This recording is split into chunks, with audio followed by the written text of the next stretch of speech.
Christopher Saunders, and this is a special edition of the Connecticut Sports Talent Show where we talk all things talents in Connecticut.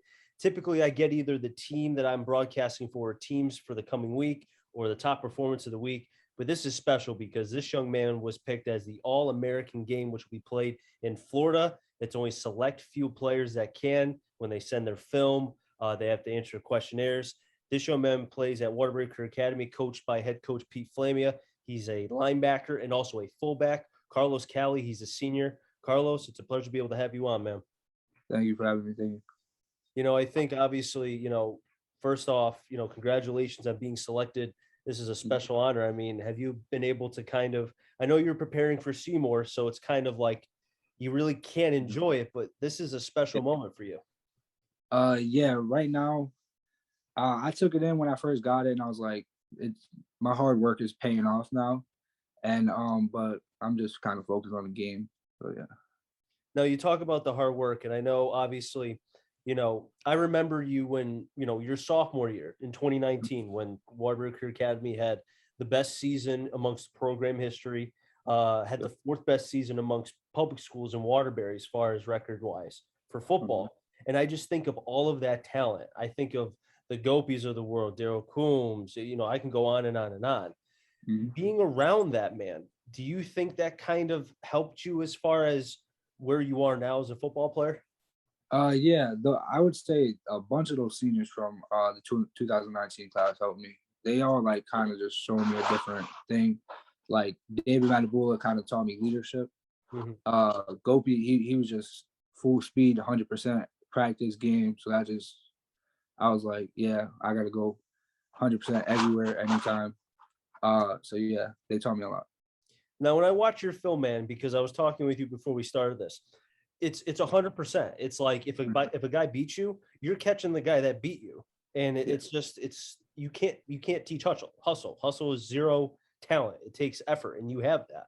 Do you think, going back to 2019, watching the Gopis and the Matabulas and the Rafael Prados, seeing how they would be just monsters on the D line, do you kind of take that into your game now? Yeah, definitely with them. But I would also say, my older brother, he plays football in college in Pennsylvania. He's been training me since my 8th grade year, going into freshman year, and he's taught me just hustle every play, and just keep going. It doesn't matter if you're beat, keep going. That's about it. Now, where does he play at? He plays in Meadsville, Pennsylvania, at Allegheny College. He's the running back over there. Interesting. Okay, so in him kind of bringing you through, did he ever say to you like, "Hey, you're going to be better than me one day"? I mean, did he ever kind of tell you that? No, but I mean, we always have competitions, and I like to think that I'm better than him, and I'm pretty sure I am better than him. But we always have competitions and everything, so yeah. Has he been able to, going back to your 8th grade year and then kind of going through? I mean, was he somebody that was he someone that tried to make sure you didn't get too big headed, that you stayed humbled and that you kept your eye on the prize? Because as you know, especially in Waterbury, it's very easy to kind of get a lot of helium in the head and then you lose sight. And that's how a lot of great players lose track. Yeah, definitely. With him going to college, he always made sure to text me, call me, make sure, I'm doing my homework, I'm doing this. I'm still working out during the season, and he always just kind of made sure I always knew that the end goal was to go to college and play football. So he always just made sure to remind me that. Is there any particular, because obviously, last season was lost because of COVID-19, the football season. Was he big for you as far as, like you said, the weight training, the working out, making sure the conditioning? Was he home to be able to continue that with you? During the COVID and all that, he was home. And when the gyms were closed, we were running miles outside and doing workouts at home and outside in our yard and all that. And then, but when the gyms open up, we've been going to the gym every summer, every off season for a while, waking up at like 6 a.m. or going either around like 12 at night or something. So yeah. And another person who's been a big influence on you, man, and always speaks very highly of you. I mean, I had him over on Sunday. We were watching football, brought his beautiful family over. His daughter, Gia, is my girlfriend loves her, Mhm. including my dog, and who I'm talking about. Pete Flamia, the head coach of Waterbury Career Academy. He's been instrumental, not just to the program, but to each young man that he's been able to coach. And I know he's done so much for you. Is there anything that you could share as far as for what he's meant for you, either on or off the field or both? Yeah, he helps out so much. Just with anything, he's always there. If you need to talk to him, he'll listen.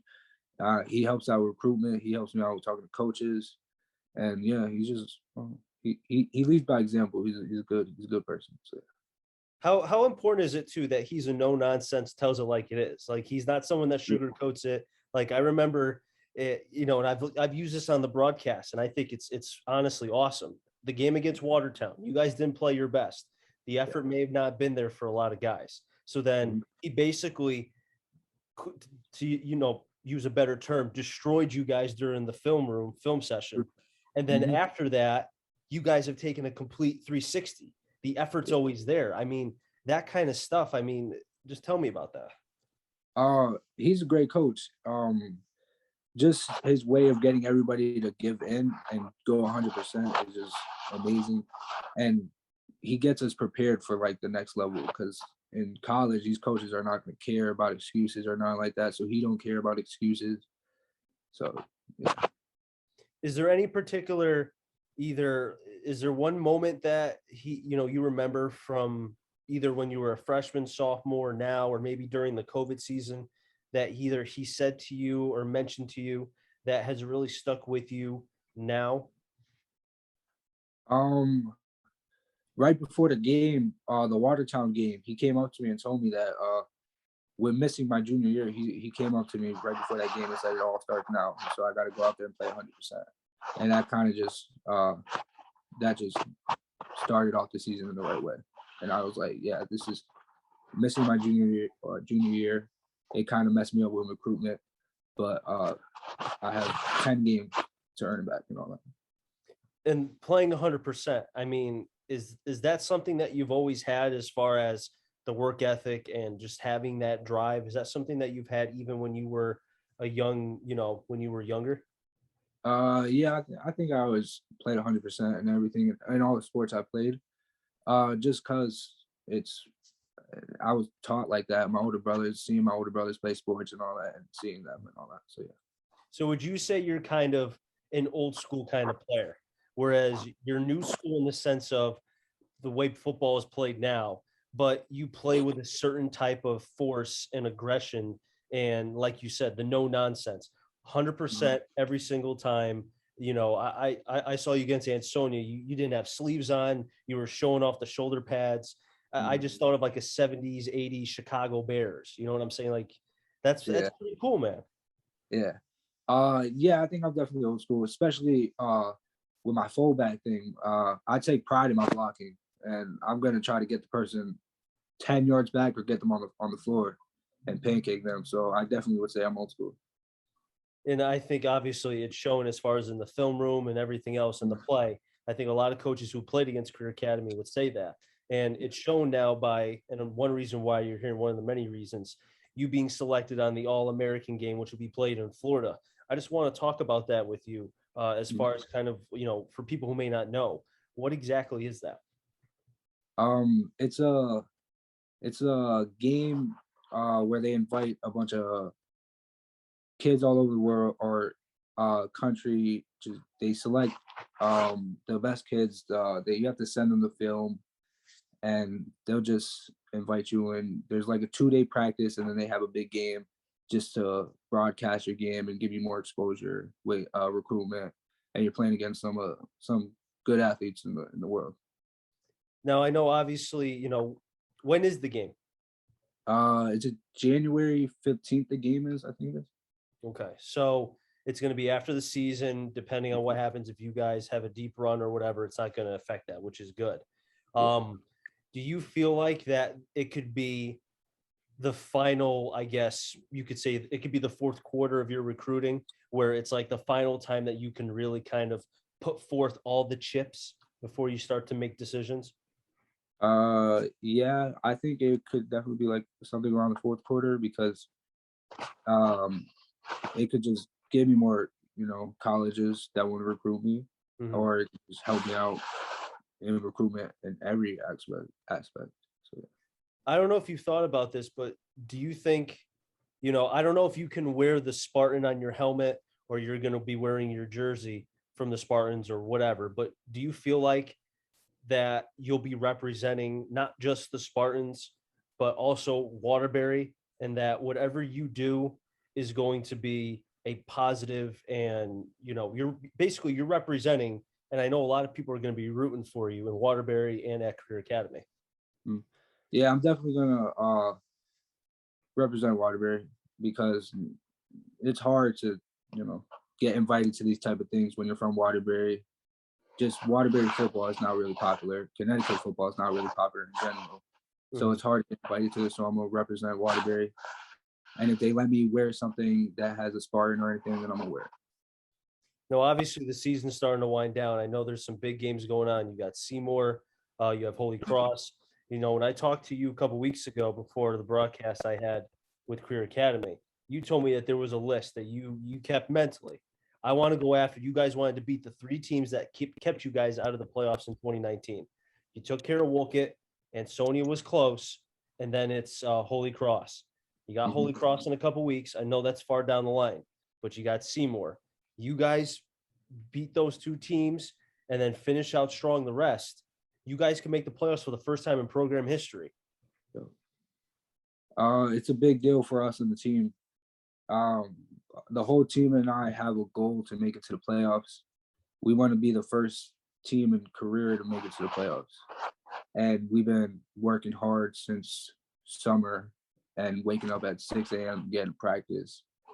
And then so yeah, we've been really, really wanting this. And we got two big games coming up and we're prepared for them and we're ready. Carlos, I really do appreciate you coming on. I do have one more question for you.